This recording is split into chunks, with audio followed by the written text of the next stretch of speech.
Dear readers, my name is Amelia Clark. I am 28 years old, and I'm a university student. I wrote this text to provide a testimony to everyone, and to let people know as much of my story as possible. Now, you already know the topic I'm going to talk about. They spoke a lot about it in the newspapers and on television, but I'm pretty sure you'll hear things that haven't been said before. Let's begin. It had been a few days since I graduated from medical school. I was very happy, mostly because I now specialized in surgery. So I decided to find a job while continuing my career. When searching on the internet, I found a job offer at a famous restaurant, famous for its fine meat. It was called Mr. Meat. I started writing to the owner. He gave me a good first impression and seemed kind. He explained everything I wanted to know. It was a job that wasn't bad, so I accepted the offer. He gave me an appointment 2 days later for 10 p.m. I accepted. This place was in New Mexico, in the middle of the desert, and it took some time to get there by car. I was hoping the appointment would not last too long, since I would have to get up early the following day to go to class. I was full of doubt. The owner had written to me that he didn't know how long I would have to stay, that I'd stay for however long was necessary. This answer had left me feeling very strange. At 9:56 p.m., I was standing in front of the Mr. Meat restaurant. It was in the middle of nowhere. I must admit that the place seemed to be quite disturbing. I got out of the car and went in. There wasn't a bell, and above all else, I didn't hear any noise. I went to the door and knocked. From the inside, I heard a Christmas tune. I heard footsteps approaching, and then a powerful voice that said, "Amelia, you can come in." I pushed the big door open, and I saw him, the man who would then kidnap me. He was sitting on the couch and asked me to sit next to him. After introducing himself, he told me he was happy because he needed a girl to work for him. And after he told me this, he started to laugh. And when he laughed, I could see his teeth were red, like they were stained with blood. That laugh frightened me, and I began to have a strong impulse to leave and reject the job offer. Afterwards, I asked him where the restaurant was. He told me it was beyond the house. He told me there was no need to see it now. Honestly, he seemed very ambiguous, and there were moments when he stared at me without saying anything. Then, after talking about the payment and other work stuff, he told me he was going to the bathroom for a moment. He left me a pizza to eat while he went to the bathroom, and it's the pizza you see on the table in front of the sofa. It was very good, but after 10 minutes, Mr. Meat had not yet returned. It seemed strange to me. It was also strange that when I asked him for his name, he replied, "Mr. Meat." He probably didn't want to tell me his name. After about 25 minutes, Mr. Meat returned, telling me that he had fixed something in the restaurant. But I noticed something, that he had a dirty mouth with more blood. I don't know. But it was like he just ate something. When he asked me if the pizza was good, I thought that he had eaten something strange. His breath smelled terrible. Later, he decided to take me to the barn to see a little piglet, which is what you see inside of a cage now. Mr. Meat took me to the barn, but I didn't understand where the damn restaurant was. I was beginning to doubt everything. I was beginning to feel anxious. Mr. Meat showed me the baby piglet, and he began to explain to me that he killed all the little piglets.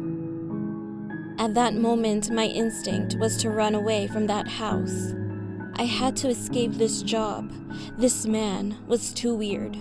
We were alone, him and me. However, I remained petrified and didn't want to look at Mr. Meat, who at that moment was staring at me.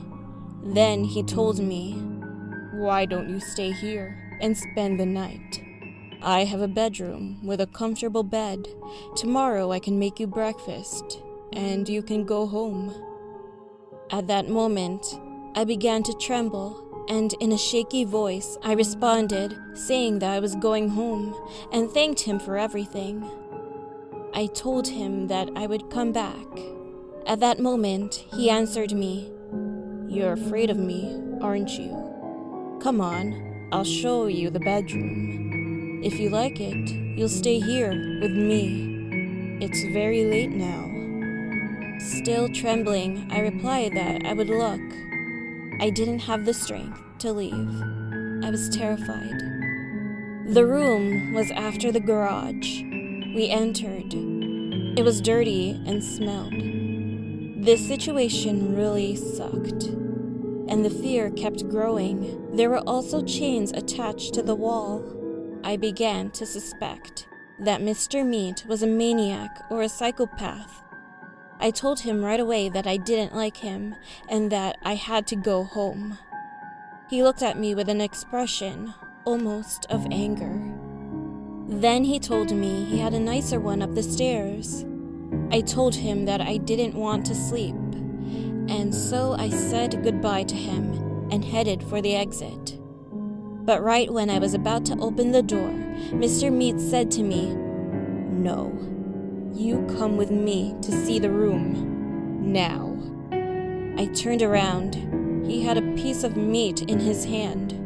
Mr. Meat was not a normal person. As soon as I saw that, I ran outside and left the gate with the car keys in my hand. But my car was not there. It wasn't there, and I didn't understand why. Someone had taken it away from me. I stayed outside. I could not believe it. The situation I had gotten myself into. Mr. Meat was behind me.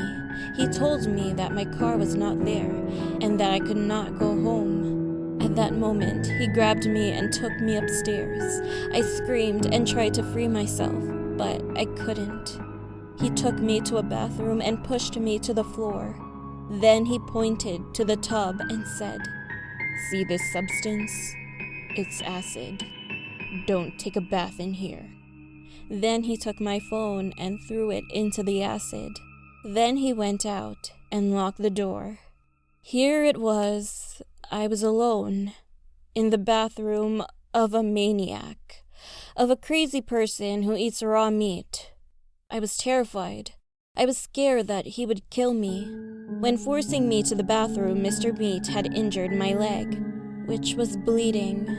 I decided to write, "Help me," with my blood on the mirror.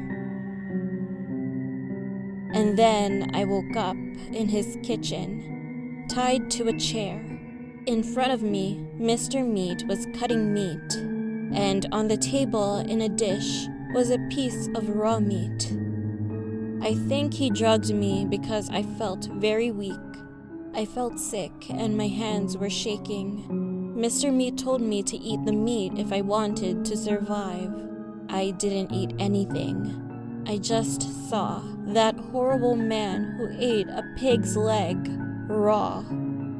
From here on out, my memories are not very precise. Probably because Mr. Meat drugged me.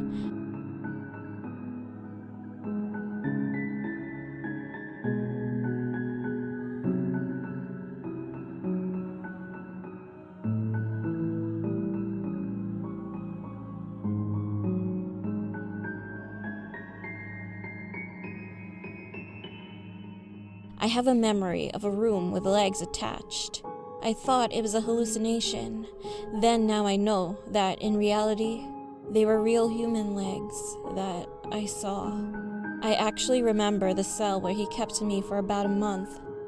In that cell, there was a lamp, a bed, and it was very cold. I suffered from the cold all the time. For my meals, Mr. Meat gave me a yellow substance to drink. It was very sweet, but it satiated me. We don't know what he gave me. The fact is that I was never hungry. Then he would always inject me with syringes full of something I did not know.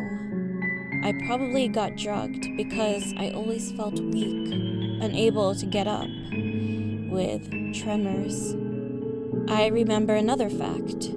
Mr. Meat came down to my cell sometimes and showed me how he killed pigs. He crushed them with his arms. I can't imagine the strength of this man.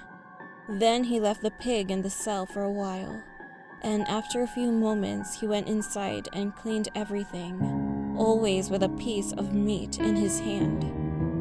My story ends with a special day. A man saved my life.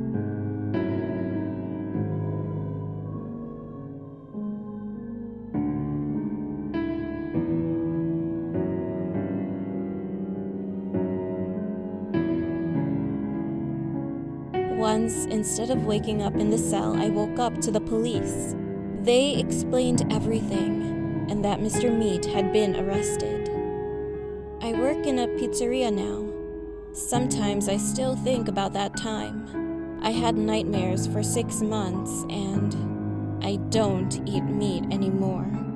It reminds me of Mr. Meat. He really did like meat.